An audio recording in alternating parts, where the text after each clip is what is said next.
Hello and welcome back. So this time we will be doing some integer stuff, mathematical stuff, as you might have already seen by the title. So we have a few number, I would say, methods or functions. So it's quite easy actually, but it's very, very, very useful. So let's just start with the basic ones. For example, we have the integer function, which changes any variable into an integer. So, but the value in the string or whatever you are typing must be able to be converted to an integer. So, for example, if I were to write something like this, so this is a string, obviously, and if I had to convert it to an integer, I could just do this: sentence equals integer integer the method. So you have to add the curly braces, and inside of the curly braces you can put your number. So that'd be sentence, and now we can just check the type of this variable by using the type method. So yeah, this one returns a value. Okay, so basically returning a value means that the function, when called, we call it calling. So typing it into the code means you have called that function, and calling that function, this function returns a value, but it will return it here. So you have to print the value out. If you don't print it, it's no use. It won't print under the console. It just returns a value. Just put sentence in there. Yeah, okay. And now, as you can see, this was a string, and it has now been converted to the class integer. So this is our integer function. We have a few more. For example, we have long for making long integers, we have float for making floats. We also have complex, but it's not used much in programs normally, because I mean, you don't need complex numbers a lot of times during programming. So now let's get to the actual mathematical part. So first, what you do is, this might be a bit advanced for this quick, but let's just import. So importing basically means that you can see here we have external libraries. So these are libraries. This is the amount of libraries that have been included into Python. We have binary skeletons, extended definitions, and etc., which is quite a lot of advanced stuff. So we are basically importing a library from here, this place. Okay, so let's import math, this one. So math is basically our library for mathematical functions, basically. So it's quite useful actually. I've used it in a lot of programs when I've made it. So yeah, we can do one more thing. Let's just import math, or wait, from math import, or just let it be, yeah, let's just let it be import math as empty. Yeah.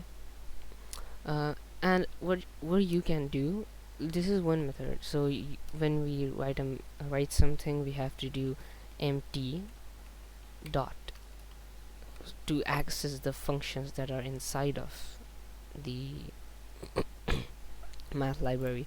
So basically, in order to access the functions that are inbuilt in the math library, we have to write empty dot, and then as you can see, there are a lot of functions here. So yeah, so god, okay, there's a lot. I won't be explaining all of them, but if you want to see all of them, I'll leave a link in the description, so you can check from there. So for example, if I were to find out the ceiling value, ceil, and then we can just put any float. Okay, any integer would work too, but integers can't be rounded off because this is a float function. So if I were to write 10.5 or 6 probably, and we print it out. Print and then end, and we have okay. So as you can see, it sealed the value, you know, it went to the ceiling value of this value, which is quite easy. But what we can do without you actually using this, so you don't have to write empty, you can just do from, which I was about to do, but I stopped. It was from math, which is a library, import, and then you can just do the asterisk, which means it will import everything from math. So now you don't need to use empty, you can just go like that, ceiling, and it works. So you can do another one of the two, it does not really matter that much. So let's just move on to the next ones. So we have some absolute values, like you can find out the absolute value of a number in the positive way. So it's ABS, and then you just have to put any variable or any integer in there. If I were to write minus, what is that? Okay, minus 10, and print that out, please. Print that out. Let's just run this.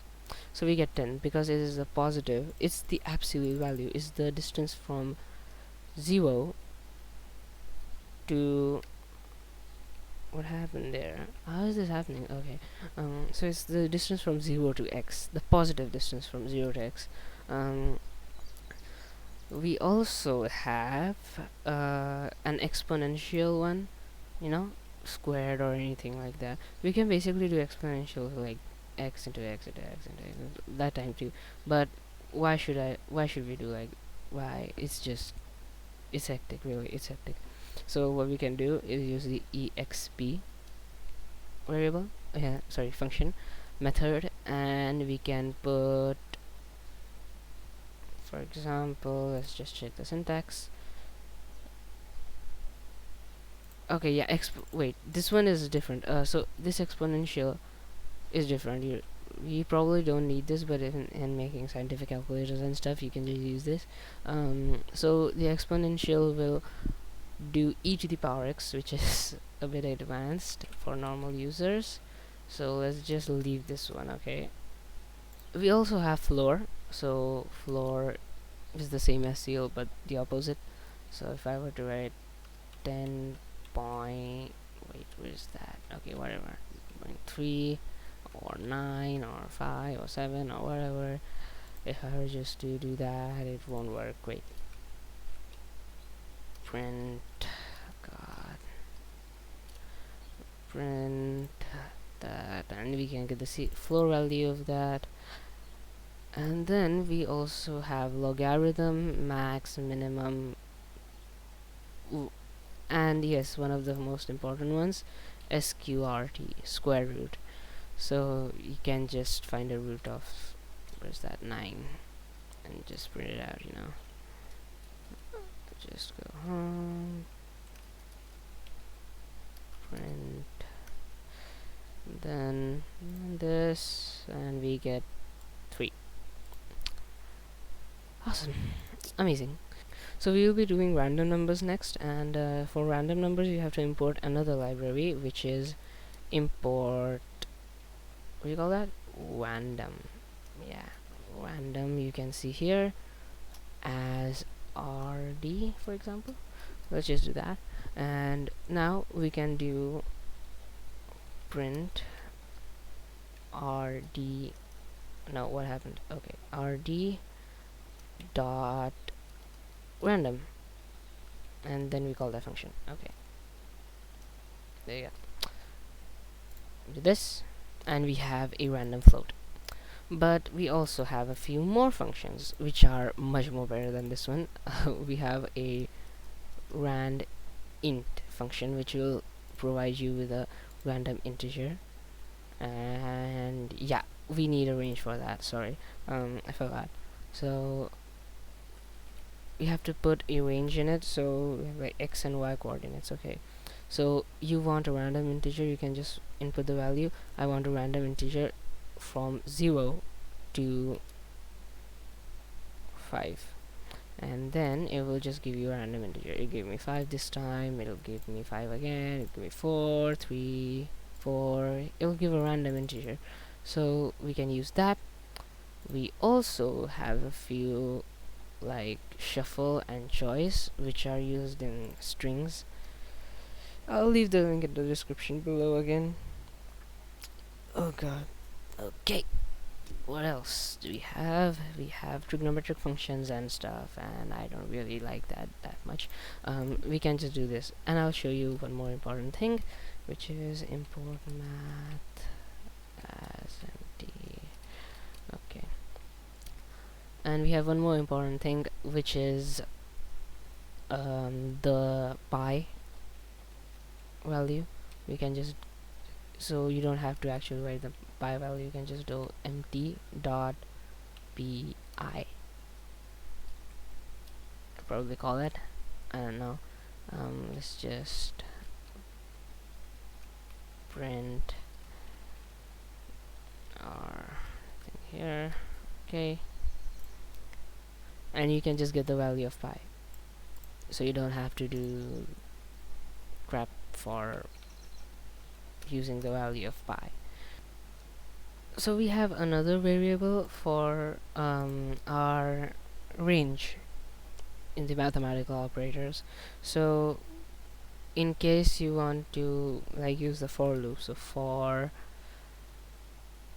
number in and a sequence of numbers, so you can just use the range function for numbers in range, and then we can just put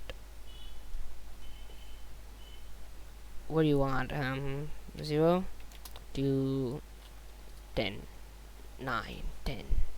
Okay, 10, 0 to 10, and we have invalid syntax error. What happened? Oh yeah.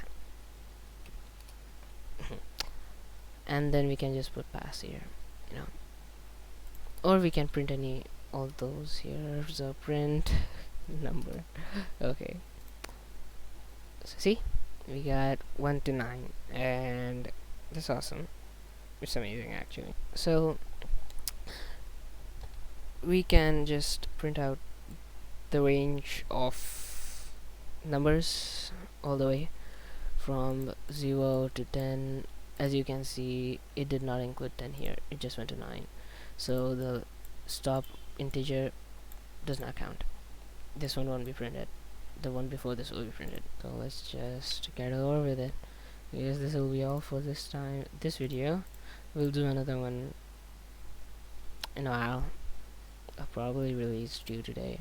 Anyways, so let's check it out in the next video then, I guess.